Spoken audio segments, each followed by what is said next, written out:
Hello friends, स्वागत है आपका एक और नई वीडियो में। तो आज की इस वीडियो में बात करेंगे स्टेट बैंक ऑफ इंडिया और इन्फोसिस स्टॉक के बारे में।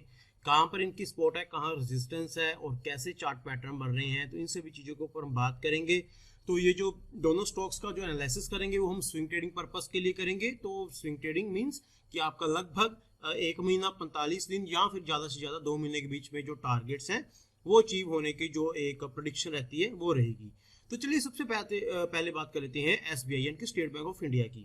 तो सबसे पहले इसमें एक सिनेरियो समझते हैं। देखिए यहां से हम देखते हैं, देखिए ये स्टॉक यहां से ऊपर जाना स्टार्ट किया, अपना पहला रेजिस्टेंस था जो उसके पास 2-3 कैंडल्स बनाई, फिर ऊपर गया, फिर एक और रेजिस्टेंस के पास गया, फिर यहाँ पर, और फिर धीरे धीरे ये यहाँ पर चला गया।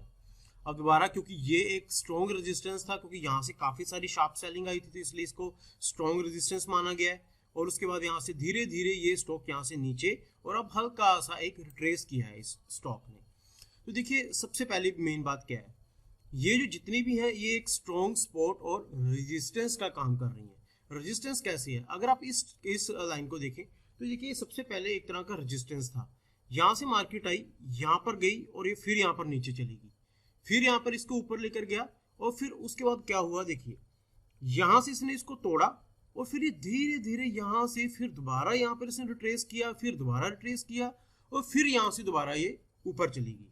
तो मेन सिनेरियो क्या हुआ, सबसे मेन चीज यहाँ पर अगर आप एक चीज देखें तो ये जो लाइन है यहाँ पर एक बार रेजिस्टेंस फेस किया, दूसरी बार रेजिस्टेंस फेस किया, तीसरी टाइम रेजिस्टेंस फेस किया। अब इन तीनों रेजिस्टेंस में फर्क क्या है, अब यहाँ पर जब इसने रेजिस्टेंस फेस किया था तो कुछ खास था नहीं ऊपर, तो इसलिए ये यहाँ से आराम से टूट गया।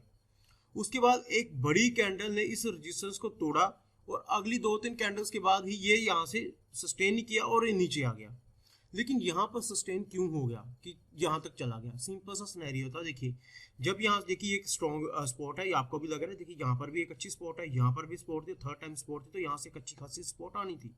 लेकिन ये जो रेजिस्टेंस था, देखिए यहाँ पर जब ये गई ना कैंडल तो यहाँ पर उसे 4-5 दिन बिताए, 4-5 दिन बताने के बाद यहाँ से इसने ब्रेकआउट दिया और उसके बाद धीरे धीरे ये स्टॉक 546 से 596 तक गया।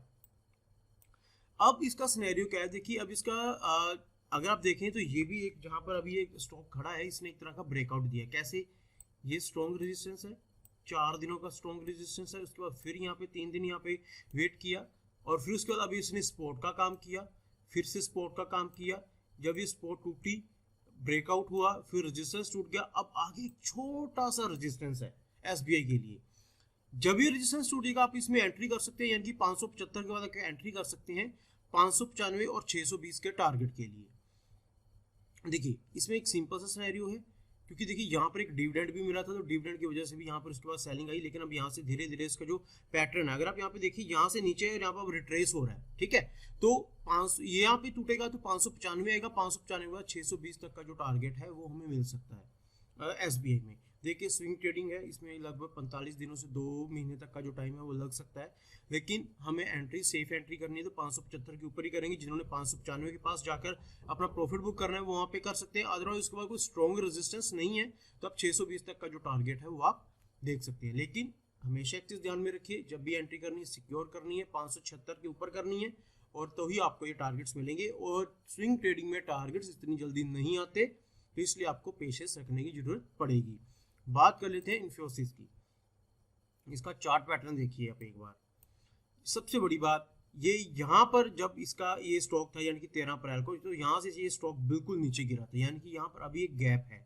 तो क्या इसने गैप फिल कर लिया? फिलहाल अभी तक तो नहीं किया, क्योंकि अगर आप देखें तो ये जब यहाँ से इसने नीचे की तरफ आया था तो उसको देखिए धीरे धीरे गया, लेकिन इसकी जो लास्ट बड़ी कैंडल है वो 1332 के बाद ये स्टॉक दोबारा यहीं पर आ गया।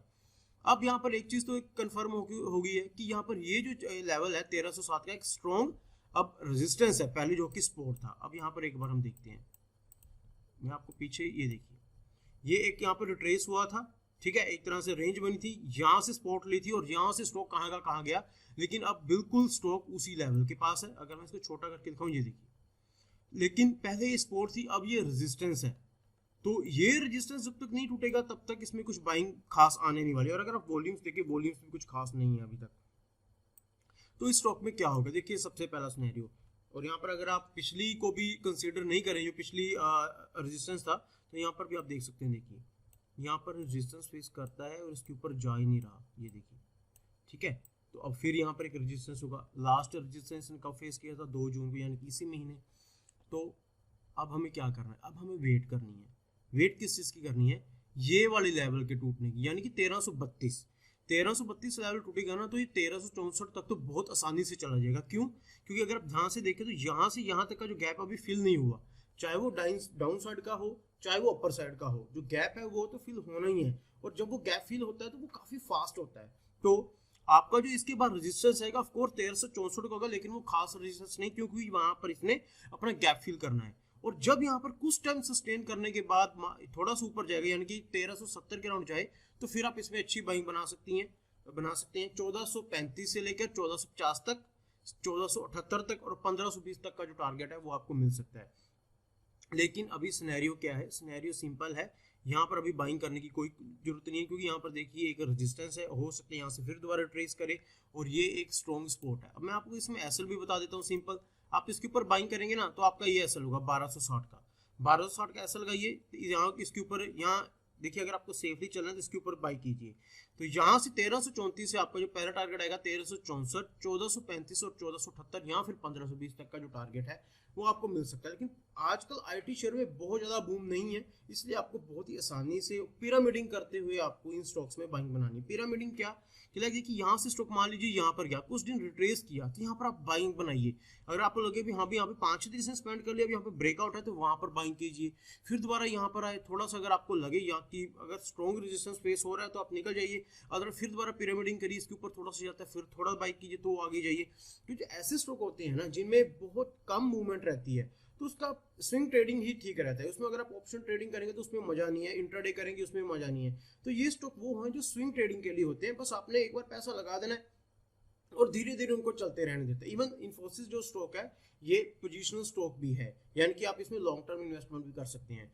तो सिनेरियो सिंपल है, बस आप एक चीज ध्यान रखिए कि इसके ऊपर जाएगा, इसके अंदर एंटर हो जाए इस रेंज के अंदर, तो आप बाइंग कीजिए 1364, 1435, 1478 और 1520 के टारगेट के लिए। तो आई होप दोस्तों आज की वीडियो आपको पसंद आई होगी। अगर आपको वीडियो पसंद आई तो मेरे चैनल को जरूर सब्सक्राइब कीजिए, वीडियोस को कमेंट लाइक शेयर जरूर कीजिए, जिससे मुझे थोड़ा मोटिवेशन मिलता रहेगा और आने वाले टाइम में मैं आपके लिए और भी अच्छी वीडियोस लेकर आता रहूंगा। तो चलिए दोस्तों, मिलते हैं हम अगली वीडियो में।